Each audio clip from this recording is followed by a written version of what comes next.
स्वागत है आप सबका एक बार फिर से हमारे चैनल पे। और हम अपनी मंथली जो करंट अफेयर्स हैं इन्वायरमेंटल साइंस की उस सीरीज़ में आगे बढ़ते हैं। तो हम बात करेंगे जनवरी की, और इससे संबंधित अगर आप सबको पीडीएफ चाहिए तो आप हमारे ग्रुप पर जा सकते हैं। इस पूरे के पूरे डेटा की पीडीएफ वहाँ पर मौजूद है। सबसे पहले हम बात करेंगे hydro electric power plant in Assam.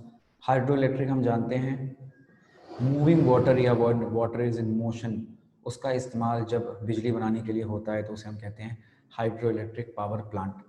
तो अगर आप ये थोड़ा सा मैप देख सकते हैं, ये असम का है, ये है बांग्लादेश। तो यहाँ पर आप देखेंगे कि ये जो लोकेशन है, यहाँ पर जो एक बहुत ही important hydro electric power plant बनाना जा रहा है जिसे हम कहते हैं कोपिली हाइड्रो इलेक्ट्रिक प्रोजेक्ट। ये इंडिया और एशियन डेवलपमेंट बैंक के बीच एक साइन हुआ है एग्रीमेंट, जिसमें कि एशियन डेवलपमेंट बैंक हमें 231 मिलियन लोन दे रहा है डॉलर्स में, और उसकी मदद से हम ये करेंगे। पोंग डैम सेंचुरी बहुत ही ज़्यादा न्यूज़ में था, क्योंकि पोंग डैम सेंचुरी में कुछ बहुत अनोखा हुआ है। देखते हैं क्या है। तो पहली बात है कि इसे महाराणा प्रताप सागर भी कहा जाता है, इसे ज़रूर याद कर लीजिएगा। ये है कहाँ पर? कांगड़ा डिस्ट्रिक्ट, हिमाचल प्रदेश में।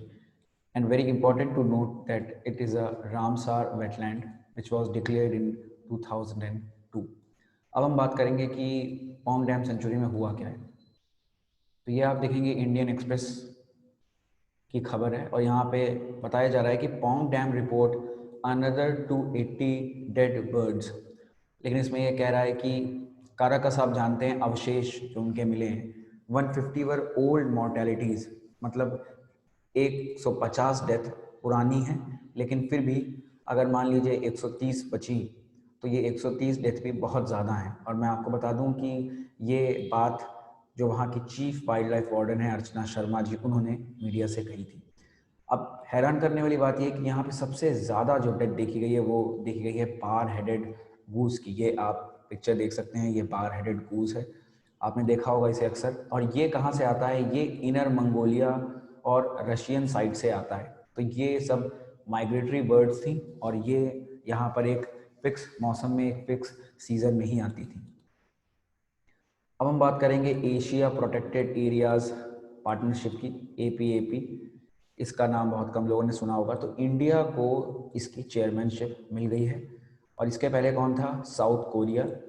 और नवंबर 2020 से भारत इसका पदभार लेगा, और 3 साल के लिए यानी 2023 नवंबर तक भारत इसका चेयरमैन होगा। ये एक बहुत छोटा सा ग्रुप है, बहुत ज़्यादा न्यूज़ में ना आने वाला ग्रुप है, जिसमें आप देख सकते हैं 21 मेंबर्स हैं, जिसमें से कि 17 कंट्रीज़ में Japan, China, Nepal, south Korea, Bangladesh, Bhutan, यानी एशिया की ही कंट्रीज़ होंगी। तो भारत को चेयरमैनशिप मिली है। भारत को चेयरमैनशिप इसलिए मिली क्योंकि भारत ने बहुत अच्छा काम किया है इन्वायरमेंट में। टाइगर्स के नंबर बहुत अच्छे हुए हैं, फॉरेस्टेशन में भी बहुत अच्छा परफॉर्मेंस किया है। इन्हीं सब पे हमें चेयरमैनशिप मिली है। अब हम बात करेंगे world's largest solar floating project की। देखिए, जब भी हम कभी प्रोजेक्ट कहते हैं तो इसका मतलब वो चल रहा होता है, वो अभी कार्यरत है। तो अगर मैं इसकी बात करूं तो ये प्रोजेक्ट ओमकारेश्वर डैम, जो कि नर्मदा रिवर पर है, उस पर बनाया गया है। और आप शायद जानते हों कि नर्मदा रिवर महाराष्ट्र और ऊपर के जो स्टेट्स हैं उनसे भी गुजरती है, महाराष्ट्र तक जाती है। तो ये मध्य प्रदेश से गुजरती है, और मध्य प्रदेश में एक डिस्ट्रिक्ट है खांडवा। तो खांडवा में ही ओमकारेश्वर डैम जो है, वहाँ पर ये फ्लोटिंग, तैरता हुआ सोलर पावर प्लांट बनाया गया है, और इसकी कैपेसिटी है 600 मेगावाट की। ये 2023 से काम करना स्टार्ट कर देगा। अब हम बात करेंगे इंडिया के एक बहुत ही अलग और बहुत ही यूनिक इनिशिएटिव पे, जिसका नाम है खादी प्राकृतिक पेंट। तो ये पेंट न्यूज़ में भी था। Khadi Prakritik paint is free from heavy metals. सबसे इंपॉर्टेंट बात है, हैवी मेटल्स इसमें बिल्कुल भी नहीं, जबकि जो नॉर्मल पेंट होते हैं उसमें हैवी मेटल्स मिलते हैं। दूसरी इंपॉर्टेंट बात है कि ये काऊ डंक से बना है, जो कि मेन इंग्रेडिएंट है इसका। और ये इसे एंटी फंगल और एंटी बैक्टीरियल प्रॉपर्टीज़ प्रोवाइड करता है, जो कि पेंट को अपने आप एक एक्स्ट्रा इम्यूनिटी प्रोवाइड करेगा।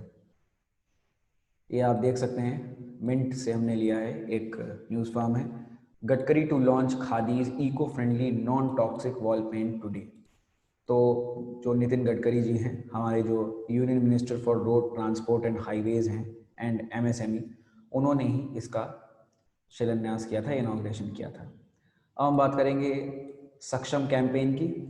तो ministry of petroleum and natural gas ने जनवरी 16 को सक्षम कैंपेन को लॉन्च किया था। इसमें ये अवेयरनेस प्रोग्राम है एक तरह से, और इसमें ये बताएंगे कि क्या एडवर्स हेल्थ है और इन्वायरमेंटल इम्पैक्ट्स है अगर कार्बन फुटप्रिंट्स बढ़ते गए, अगर आप पेट्रोल का यूज़ ज़्यादा करते गए, डीजल का यूज़ ज़्यादा करते गए और आप पे एहतियात नहीं बरती।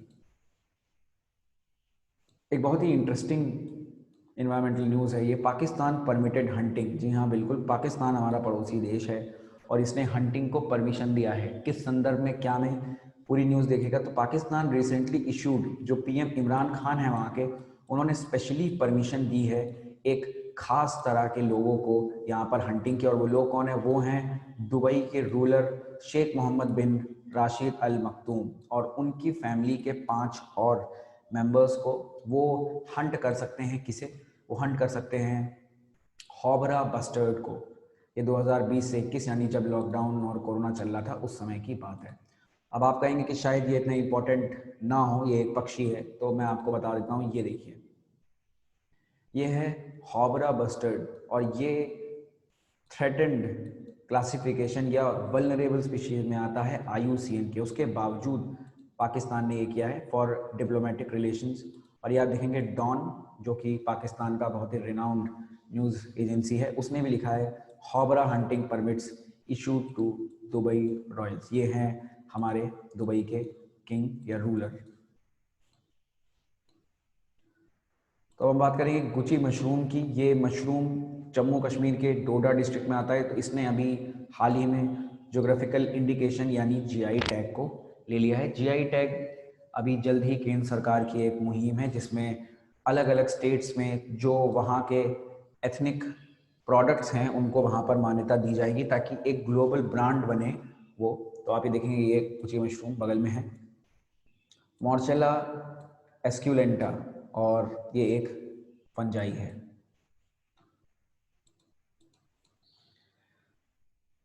अब हम बात करेंगे एक बहुत ही इंपॉर्टेंट टॉपिक की जिसे हम कहते हैं स्ट्रेटोस्फेरिक वार्मिंग। तो स्ट्रेटोस्फेयर हम सब जानते हैं और स्ट्रेटोस्फेरिक वार्मिंग बिल्कुल यूनिक है। तो अभी आपने देखा था कि ठंड बहुत ज़्यादा हो गई थी जनवरी में और उसके उधर, और ऐसा लग रहा था कि ठंड अब की बहुत देर तक रह रही है। बारिश भी हुई, ठंड में होनी नहीं चाहिए थी, वो सब स्ट्रेटोस्फेरिक वार्मिंग की वजह से ही हुआ था। तो स्ट्रेटोस्फेरिक वार्मिंग क्या है? स्ट्रेटोस्फेरिक वार्मिंग एक इवेंट है जिसमें जो पोलर स्ट्रेटोस्फेरिक टेम्परेचर होता है वो बढ़ने लग जाता है। और ये जो वार्मिंग होती है ये क्या करती है? ये उल्टा असर करती है किस पर? जो वेस्टर्ली विंड्स होती हैं। तो ये वेस्टर्ली विंड्स क्या है और ये सब हम कभी फिर बात करेंगे। तो वेस्टर्ली विंड्स, आपने अगर पोलर वॉर्टेक्स सुना है तो वहाँ पर होती हैं। इसकी वजह से वहाँ पे टेम्परेचर बहुत ज़्यादा बढ़ गया। और ख़ास बात ये है कि ये ऐसा फिनोमिना एक डिकेड में अमूमन 6 बार 5 बार होता है। डिकेड मतलब 10 सालों में 6 बार 5 बार। इसकी वजह से ठंडी एक्सटेंड हो गई थी, बारिश भी हुई थी। तो ये क्लाइमेट को रिवर्स कर रहा है या एबनॉर्मल फिनोमिनास को दावत दे रहा है। आप यहाँ पर भी देखेंगे डाउन टू अर्थ से हमने इसे लिया है। Sudden stratospheric warming, why cold winters में परसिस्ट। ठंडक बढ़ने के आसार जताए जा रहे हैं। लास्ट में हम बात करते हैं हमेशा कुछ कम इम्पॉर्टेंट चीज़ों की। तो फर्स्ट स्पेशलाइज्ड जिंगर जो प्रोसेसिंग प्लांट नॉर्थ ईस्ट में बना है, वो कहाँ पे बना है? वो मेघालय में बना है। पहला ethanol plant PPP public private partnership model में छत्तीसगढ़ में बना है। और सबसे इम्पॉर्टेंट इन सब में से है UNEP की ग्लोबल क्लाइमेट लिटिगेशन रिपोर्ट आई है जिसमें वो क्या बता रहे हैं? जिसमें वो बता रहे हैं कि global climate change litigation trend बढ़ रहा है, लगातार बढ़ रहा है। आप यहाँ पे देखेंगे तो 2017 में 884 केसेस थे, जबकि 2020 में 1550 केसेस यहाँ पर फाइल किए गए हैं। So that was all for today. और अगर आपको अच्छा लगा हमारा वीडियो तो चैनल को सब्सक्राइब करें और वीडियो को लाइक करें ताकि इस सीरीज़ का आप पूरा फ़ायदा उठा सकें। Thank you.